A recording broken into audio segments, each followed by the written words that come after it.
Assalamualaikum warahmatullahi wabarakatuh. Perkenalkan, nama saya Della Puspita dari kelas C Program Studi Pendidikan Matematika. Pada kesempatan kali ini saya akan mempresentasikan mengenai hukum Islam dan masalah kontemporer, pajak, fikih lingkungan. Dosen pengampu Profesor Dr. Novianti Dejafri, SPDI, MPDI. Pertama-tama yang perlu kita ketahui, apa itu hukum Islam? Hukum Islam adalah seperangkat peraturan berdasarkan wahyu Allah Subhanahu wa Ta'ala dan sunnah Rasul tentang tingkah laku manusia mukallaf yang diakui dan diyakini mengikat untuk semua manusia yang beragama Islam. Secara umum, tujuan hukum Islam adalah untuk kemaslahatan dan kepentingan serta kebahagiaan manusia sebagai individu dan masyarakat seluruhnya, baik kebahagiaan di dunia maupun kebahagiaan di akhirat kelak. Oleh karena itu, hukum Islam yang tidak terpisahkan dari agama Islam merupakan hukum ilahi yang bersifat komprehensif dan universal. Islam sebagai agama memenuhi 3 aspek. Yang pertama, hubungan vertikal dengan Allah, hablum minallah, tunduk, patuh, berserah diri. Yang kedua, hukum horizontal dengan makhluk Allah, hablum minan nas, menyelamatkan, menenteramkan. Yang ketiga, hubungan ke dalam jiwa, hati, kedamaian, ketentraman, nafsun, mutmainnah. Hukum Islam dan masalah kontemporer. Hukum Islam kontemporer adalah perspektif hukum Islam terhadap masalah-masalah kekinian. Hukum Islam kontemporer sesungguhnya juga dimaknai dengan aspek hukum halal haram dan persoalan-persoalan baru, tetapi mencoba untuk melihat perubahan-perubahan signifikan hukum Islam dari masa ke masa.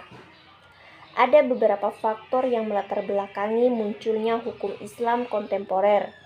Yang pertama, arus modernisasi yang meliputi hampir sebagian besar negara-negara yang mayoritas penduduknya adalah umat Islam.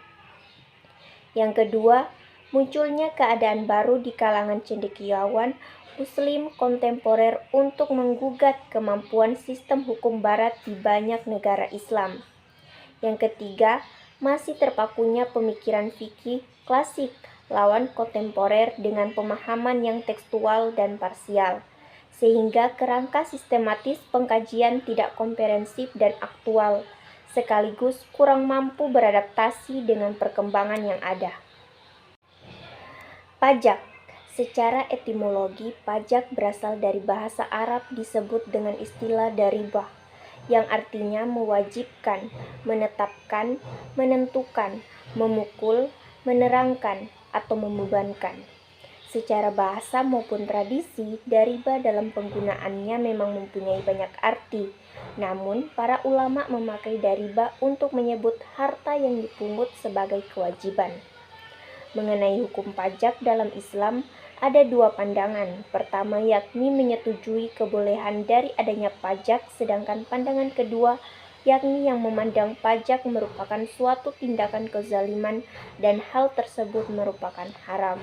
Pajak dan zakat merupakan 2 istilah yang berbeda dari segi sumber atau dasar pemungutannya, namun sama dalam hal sifat sebagai upaya mengambil atau memungut kekayaan dari masyarakat untuk kepentingan sosial, zakat untuk kepentingan yang diatur agama atau Allah SWT, sedangkan pajak digunakan untuk kepentingan yang diatur negara melalui proses demokrasi yang sah.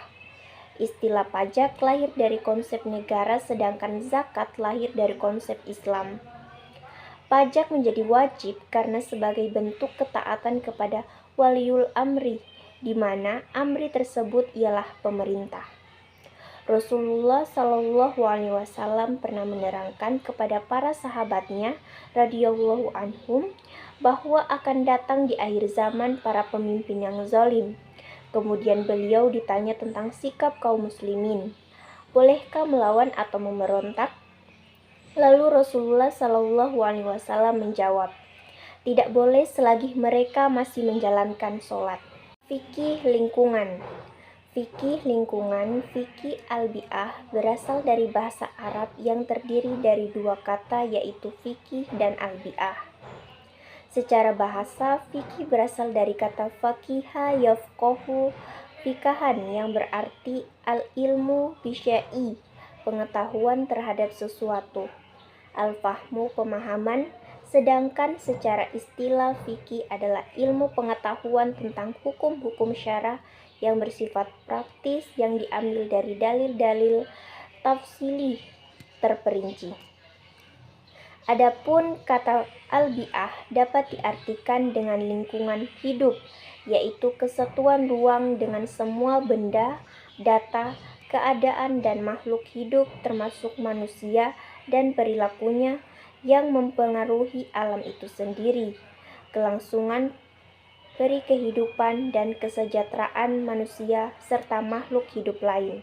Sehingga dapat kita berikan pengertian bahwa fikih al-bi'ah atau fikih lingkungan adalah seperangkat aturan tentang perilaku ekologis manusia yang ditetapkan oleh ulama yang berkompeten berdasarkan dalil yang terperinci untuk tujuan mencapai kemaslahatan kehidupan yang bernuansa ekologis. Ada 4 pilar pembahasan dari fikih itu sendiri yang berkaitan dengan penataan kehidupan di dunia ini, yaitu yang pertama, ruku al-ibadat, hubungan antara makhluk dengan sang kholik. Yang kedua, ruku al-muamalat, hubungan menata hubungan dengan sesama. Yang ketiga, ruku al-munahakat, hubungan manusia dengan lingkungan keluarga. Yang keempat, ruku al-jinayat, menata tertib pergaulan manusia yang menjamin keselamatan dan ketentraman di dalam kehidupan. Kesimpulannya, dalam konteks masalah kontemporer seperti pajak dan fikih lingkungan, pendekatan hukum Islam dapat menyediakan prinsip-prinsip dasar yang dapat diterapkan untuk mengatasi masalah kontemporer dengan pendekatan yang adaptif, adil, dan sesuai dengan nilai-nilai Islam. Sekian apa yang saya dapat sampaikan. Apabila ada salah-salah kata, saya mohon maaf. Wassalamualaikum warahmatullahi wabarakatuh.